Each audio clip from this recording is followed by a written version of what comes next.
Aujourd'hui, nous allons voir comment votre corps s'adapte pour gérer une augmentation de pression à l'intérieur de lui. Une augmentation chronique de pression à l'intérieur du corps peut venir d'un désordre intestinal. Alors soit des gaz, une inflammation, une surcharge graisseuse, un gros foie, une hypertrophie de l'estomac. Mais peut aussi être causée, comme nous en avons déjà parlé, par un blocage diaphragmatique en position basse, en position inspiratoire. Quand vous prenez de l'air à l'inspiration, le diaphragme se contracte et descend. C'est le premier temps de l'inspiration. Il vient pousser les viscères et puis il prend appui sur eux. Le ventre se gonfle. Pendant le second temps de l'inspiration, le diaphragme en appui sur les viscères continue de se contracter et par un jeu de poulies de réflexion entraîne le soulèvement et l'écartement des côtes. Ce sont les respirations thoraciques moyennes et hautes. Ce second temps de l'inspiration est possible grâce au muscle transverse, le plus profond de vos abdominaux, qui travaille en synergie avec le diaphragme pour faire contre-appui et lui permettre de libérer son plein potentiel. Quand vous soufflez à l'expiration, le diaphragme se relâche et remonte. C'est un temps naturellement passif, sauf si vous forcez votre expiration pour la rendre volontaire. Dans ce cas, d'autres muscles expirateurs entrent en jeu et se contractent. Cette expiration devient active. Ce phénomène de respiration crée naturellement une alternance d'hyperpression, pression positive, et d'hypopression, pression négative, dans votre ventre. Le corps a besoin de cette alternance pour aller bien. Si pour une raison ou pour une autre, votre diaphragme ne se relâche pas complètement, il garde un appui sur les viscères et la pression dans votre ventre reste augmentée. La cause est souvent d'origine émotionnelle. Au final, il y a trop de pression dans le ventre et le corps doit à tout prix rééquilibrer ses pressions en déséquilibre. Le corps déteste quand il y a trop ou pas assez de pression. Son seul objectif, qui le rend heureux, c'est l'équilibre des pressions. La météo fonctionne un peu pareil, toute la nature d'ailleurs. Quand l'air est plus chaud, donc plus léger, la pression atmosphérique est plus faible. L'air monte, il y a du vent et en se refroidissant, l'air crée des nuages. Retour à l'équilibre. Donc le corps doit trouver des astuces pour faire lâcher cette pression et il va y mettre toute l'énergie nécessaire et utiliser tous les moyens dont il dispose. Qu'est-ce qu'il va faire ? Regardez votre écran, il y a un schéma qui vous l'explique. Le corps va donner l'information aux chaînes musculaires de venir avancer et ouvrir le bassin. C'est-à-dire qu'il favorise l'antéversion et l'ouverture du bassin pour augmenter l'espace que le squelette doit dédier aux organes. Le corps va également demander au thorax de se soulever pour augmenter l'espace pour le ventre. C'est une crispation qui perturbe la respiration. Au passage, le périnée devra lâcher un peu de tonicité pour ne pas contrecarrer les plombs du corps qui doit pouvoir évacuer de la pression par là également. C'est souvent là que vous commencez à râler car vous avez du mal à retenir longtemps les urines. Instabilité mictionnelle, fuite urinaire à l'effort. Vous courez chez le spécialiste pour faire de la musculation du périnée avec des sondes et autres appareils de biofeedback. Parfois cela fonctionne, mais si la cause du relâchement du périnée est l'adaptation de votre corps à une hyperpression abdominale, les résultats que vous obtiendrez seront décevants et on vous dira « Oh madame, je suis désolée, mais il vous faudra dorénavant faire avec, c'est l'âge. » Non, ce n'est pas l'âge. C'est votre corps qui gère vos pressions internes. En fait, avec cette adaptation, votre ligne de gravité, la projection de votre poids vers le sol, passe dorénavant par une zone de faiblesse du périnée au lieu de tomber sur sa ligne de force. Et comme il est déjà légèrement relâché, cela amplifie les troubles qui peuvent devenir handicapants. Si vous rééquilibrez ces pressions internes par vous-même, le corps n'aura plus besoin de le faire en recrutant ce qui ne devait pas l'être. Cela fait partie de tous les exercices que j'ai créés pour accompagner mes patients dans cette aventure de la prévention des phénomènes d'accélération du vieillissement. Après la grossesse, qui demande une adaptation évidente du corps en déploiement, certaines femmes, même celles qui ont eu une césarienne, présentent des instabilités mictionnelles. C'est ce phénomène qui s'applique. Le corps a besoin de temps et parfois d'accompagnement pour retrouver une posture juste. En effet, quand une femme est enceinte, son corps vient petit à petit se mettre dans un schéma de déploiement viscéral, en ouverture. C'est d'ailleurs une position très caractéristique de fin de grossesse. Au fur et à mesure que bébé prend de la place, l'espace dédié au ventre doit grandir. Le muscle transverse, qui est le seul des muscles abdominaux à faire une sangle abdominale, il fait tout le tour du corps, doit se distendre assez pour que cela puisse se faire.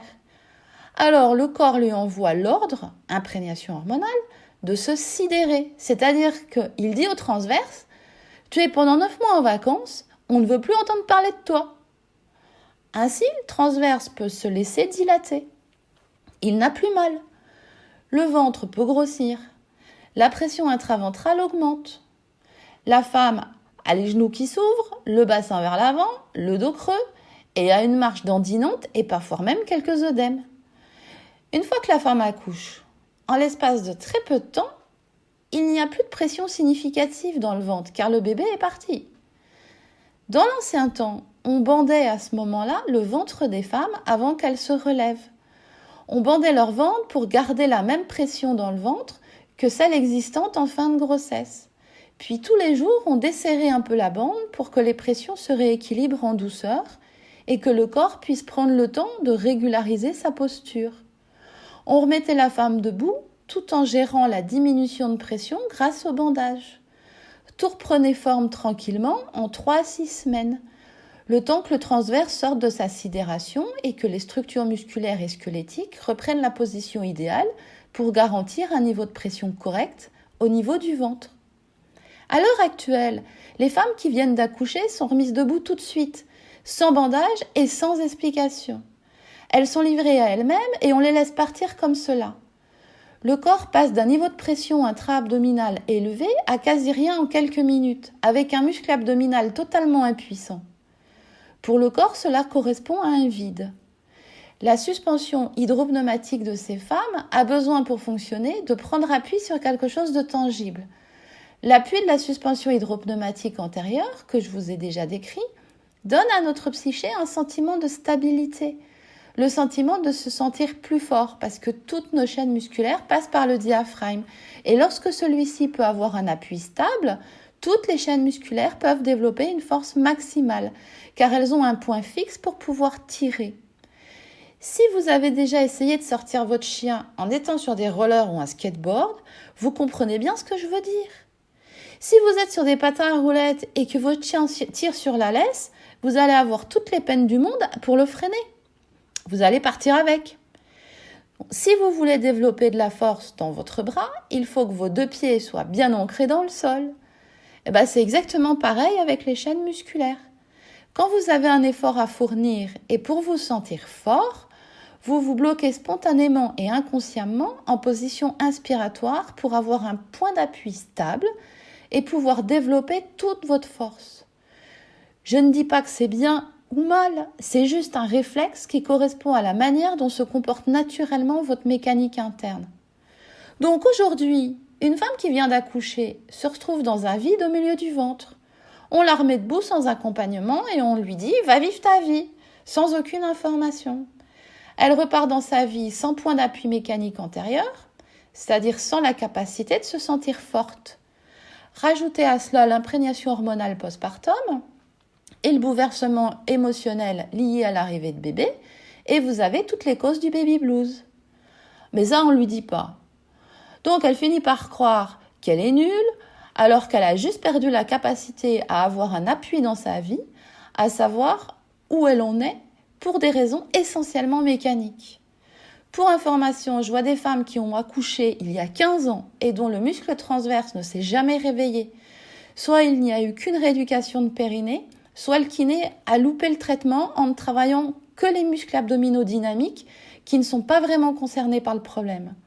Non seulement elles viennent me voir avec des douleurs de dos chroniques qui traînent depuis des années, mais elles ont comme dénominateur commun une faible estime d'elles-mêmes et une grande difficulté à prendre des décisions.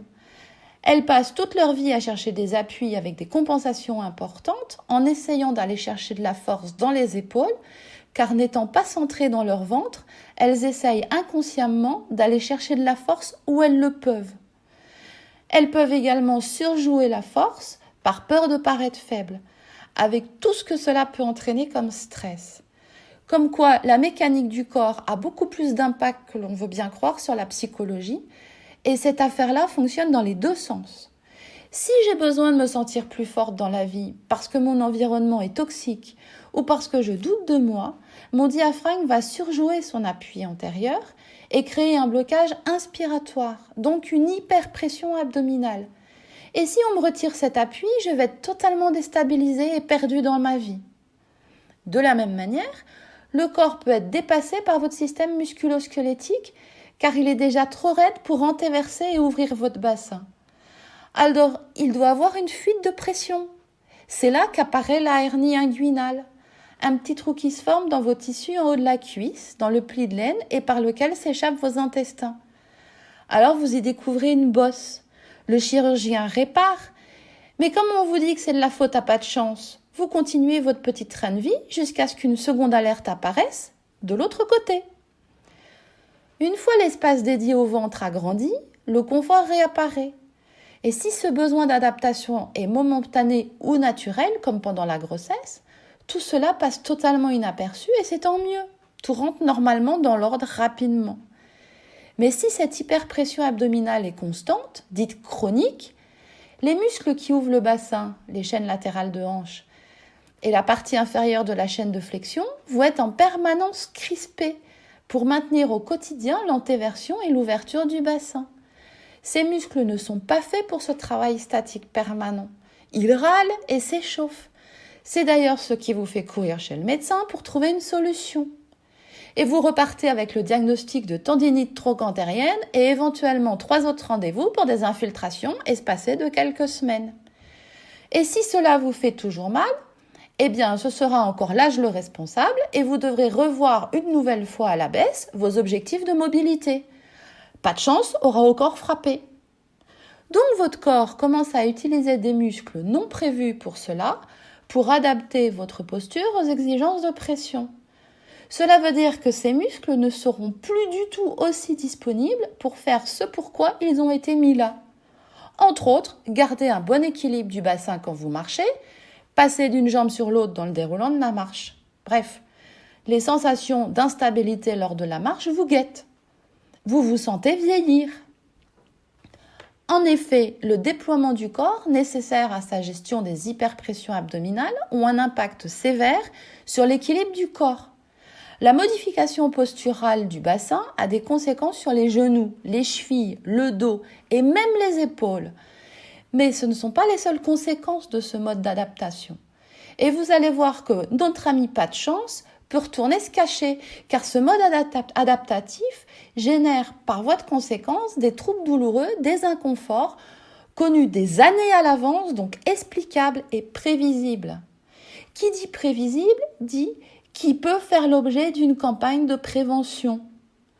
C'est d'ailleurs cela qui m'a propulsée dans ma démarche de prévention primaire de l'accélération du vieillissement. Au fur et à mesure de ma pratique thérapeutique, je trouvais insupportable de recevoir en traitement des personnes qui auraient pu s'épargner de nombreuses douleurs et chirurgies si elles avaient pu être informées et si elles avaient pu bénéficier d'une prévention intelligente, ciblée et sur mesure. On peut lire des années à l'avance les conséquences articulaires des phénomènes adaptatifs du corps et cela n'a rien à voir avec la chance. C'est mécanique. Regardons de plus près les conséquences posturales de la gestion de l'hyperpression abdominale par le corps qui sont génératrices d'inconfort et de douleur. La première conséquence va peut-être vous faire enfin comprendre pourquoi certains de vos efforts en salle de sport sont vains et peut-être inadaptés. Pour gérer l'augmentation de pression, le corps doit faire lâcher sa sangle abdominale. Et oui, plus question d'avoir des abdominaux qui ressemblent à des plaquettes de chocolat.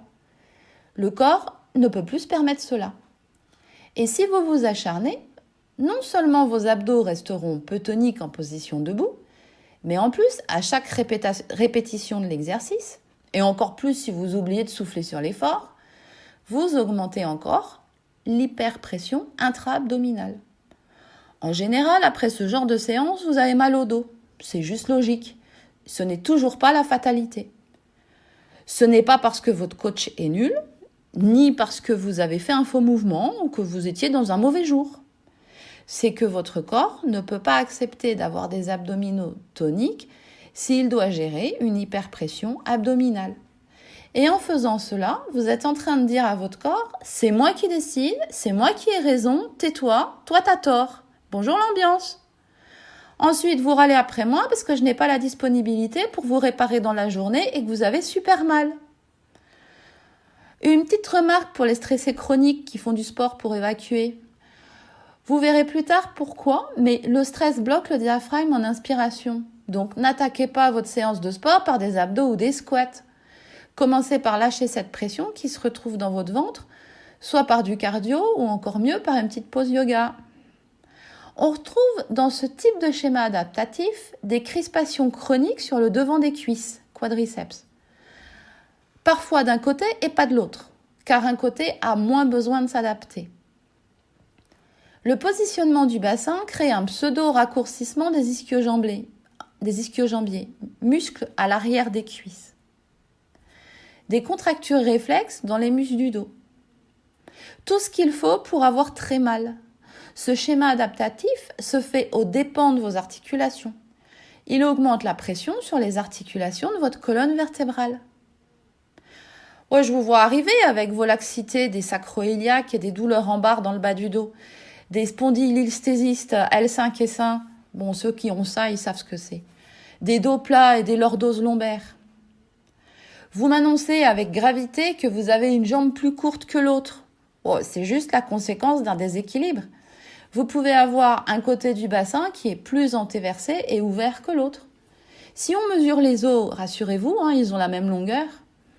Mais par le jeu des tensions musculaires, il y a un décalage qui donne l'impression qu'une jambe est plus courte que l'autre. C'est-à-dire qu'il y a une jambe plus crispée que l'autre, plus en adaptation que l'autre. Donc cette jambe plus courte, c'est pas vraiment vrai, pour reprendre l'expression que vous me dites souvent. Les ostéopathes, certains kinés utilisent aussi souvent ce terme car il est facile à comprendre, mais ils travaillent dessus et arrivent à le corriger. Mais notez qu'il existe deux manières de vous le dire. Soit on vous dit « Oh là là là là, madame, vous avez une jambe plus courte que l'autre. On va vous mettre une semelle et vous resterez ainsi toute votre vie. » En gros, on vous dit que vous avez encore une fois la maladie pas de chance et que vous êtes foutu. Et vous repartez avec comme pensée en arrière-plan « je ne conviens pas, mon corps ne convient pas, je ne suis pas bien, je ne suis pas, etc. » Et vous devez vivre avec cela. Et vous commencez à créer une défiance et un sentiment de mal-être envers votre corps qui est extrêmement dommageable pour la suite. Car tout cela aura des répercussions pour votre avenir corporel bien plus palpables que vous ne pourriez le penser. Il existe une autre manière de vous dire « Ah tiens, il y a une jambe qui a l'air plus courte que l'autre. » Bon, vous inquiétez pas, c'est pas grave. Cela montre que votre corps a eu besoin de créer une adaptation pour fonctionner. Pas de souci, on va travailler dessus. Dans les faits, ce n'est pas grave que vous ayez une jambe plus courte que l'autre. Si votre corps garde malgré tout toutes les capacités de vivre avec et de compenser. Où cela commence à poser problème, c'est lorsque votre corps montre une jambe plus courte que l'autre et qu'il est bloqué dans sa rigidité. Tout est figé et même si je mobilise passivement, sans effort de votre part, votre bassin, tout est figé et rien ne bouge. Cela veut dire que le corps ne peut plus s'adapter, qu'il lui manque un rouage, qu'il y a quelque chose qui ne marche vraiment plus. Il est alors temps d'intervenir pour permettre au corps de retrouver une fluidité indispensable à son fonctionnement. C'est pourquoi une grande partie de mon travail de prévention des phénomènes d'accélération du vieillissement se fait grâce à un travail en rythme, assis sur des gros ballons, pour permettre à toute cette mécanique de retrouver de la fluidité dans les trois plans de l'espace. Indépendamment de la fausse jambe courte, j'aimerais aussi que cet exemple vous permette de comprendre que vous ne devez pas accepter une thérapie qui vous culpabilise. L'accompagnement thérapeutique doit avant tout vous aider à vous accepter tel que vous êtes. Accepter qui on est, c'est accepter notre corps tel qu'il est. Cette acceptation n'est pas une démission. Reconnaître votre corps tel qu'il est maintenant, c'est accepter de comprendre ce qu'il est en train de vous raconter. Et vous allez aimer ses défauts, vous allez vivre avec ses défauts, en apprenant à les compenser naturellement et à travailler à partir de ce qu'il vous donne comme information sur lui. Et tout cela redonne de l'espoir car vous allez pouvoir ressentir de manière factuelle que la progression est possible. Vous allez vous connecter aux capacités de résilience de votre corps. Plus vous allez vous aimer, plus vous allez aimer votre corps et avoir de la compassion pour lui, au lieu de croire qu'il est nul, moche et bancal, plus vous allez voir la vie différemment, car vous aurez retrouvé un sens dans votre connexion à vous-même et à votre corps, le sens d'aller mieux.